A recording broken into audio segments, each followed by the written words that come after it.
kayon katuping angin sumyak swaraning karegyan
Alhamdulillah tekan goro-goro Kang Gareng Dik Bagong. Heeh, Truk. Anu kleru. Heeh, Truk. Heeh, Truk. Matur sembah nuwun. Isa ana para piyai-piyai sing kepareng mangestoni awak dhewe sak kanca Anggone gegladen pinggitan. Heeh. Iki sowanana ngendi? Sowanana ing Karangmaja Kadisana Teras Boyolali. Komplit.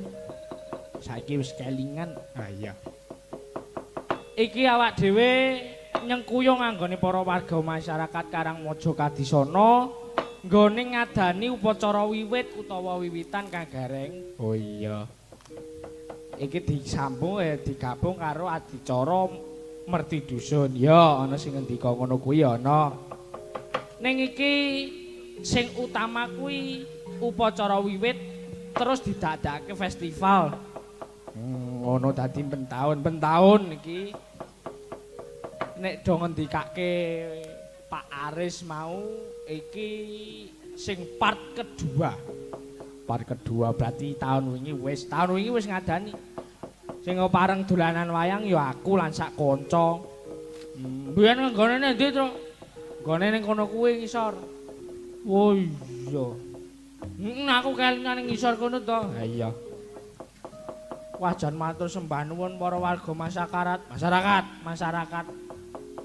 Pareng kok isa percaya karo awake dhewe ya, Tru. Heeh, matur sembah nuwun. Ngene iki gawe pancatan awak dhewe sak kanca sinau, golek pengalaman, golek tambah ngelmu. Iki disengkuyung karo kanca-kanca saka Yoja, saka Salatiga, saka Semarang lumpuk dadi siji ning kene, heeh. Supayane srawung ya, Tru. Heeh. Wong ngelmu kuwi nek ora ketemu ning kene, ketemu ning kono, ngono. Wah, dengaren pinter. Ah, pinter sih. Aku kok. Ah iya.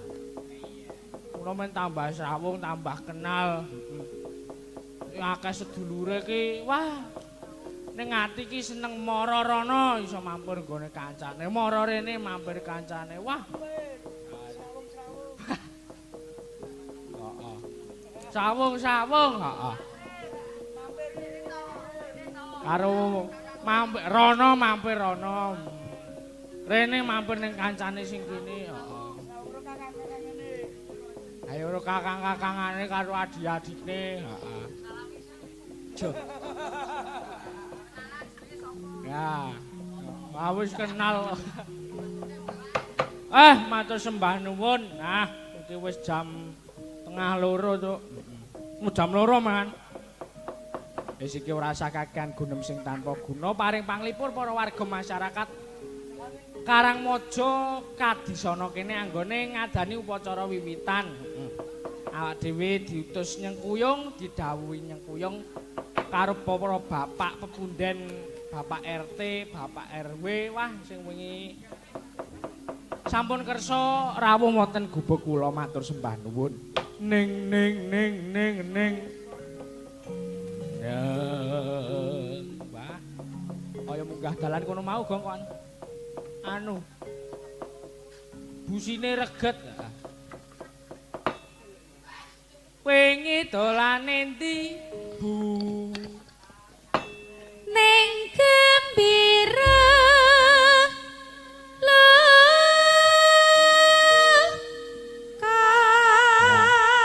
Iki request sing asta kethuk. Wah ya, tak pinangkani ado-ado saka kono kae. Heeh. Engko nek ora dipinangkani, nek Dewi Krama sapa sing arep tanggung jawab? Ora ngono, Gong. Dina minggu turne.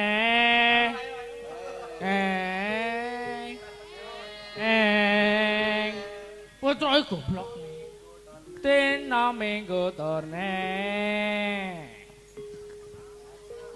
Kajae ontane unyuk-unyuk sasakewan apa-apa pengin rawat bendulane derek jajan cekake ra kuciwa cilik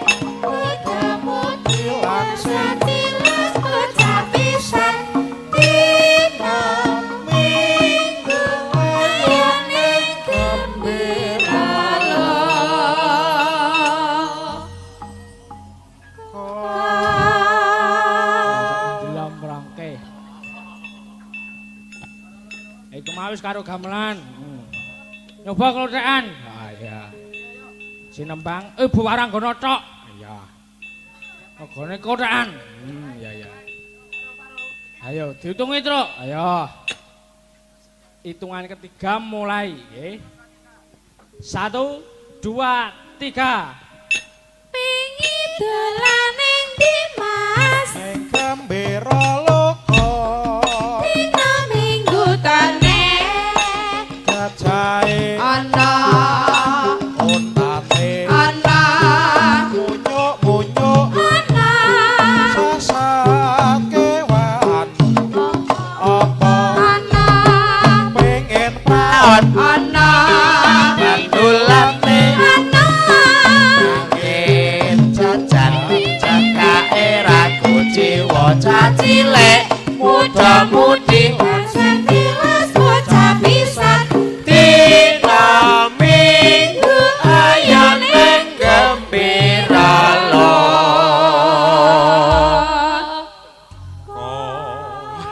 Ku mau jogetan apa, Gong? Waroang. Oh. Waroang. Ayo sing putri wis sing kakung, ya gaya-gaya. Tanjake. Wagek diaturi daharan. Wah, jan demes ya kok iki. Ayo. Wong ora kuwatir nek kaliren. Heeh. Ayo saiki tak krungu suarane Yoga. Isih do kompak. Ya ini isa ana sing urip. Ayo. Urip kabeh ya. Mesti wis anu apa sare. Waduh sare. Ayo, Yogane diturungi yo. Ayo. Manam Jupan. iki dolan nang ndi, Mbak? Wah, sik. Ana sing mbak, ana sing bu dadi mbek. Wingi dolane ndi mbek? Mbekmu kuwi. Ayo. Lanang tok wae iki. Lanang kabeh wae tekan rampung. Manam Jupan. Wingi dolan nang ndi, Bu? Ning Gembira Loka. Dina Minggu tore gajahe ana, ontane ana, munyuk-munyuk ana, sasat kewan, apa-apa ana, pengen praon ana, bandulane ana, pengen jajan cekake ragu jiwa cacile, muda-mudi lan sing tilang bocah pisan. Dina Minggu ayo ning Gembira Loka. Sip. Dadi copeng ijeng. Ayo. Iki komposisi, Tru. Ayo. Ngene kuwi apik banget. Heeh, apik.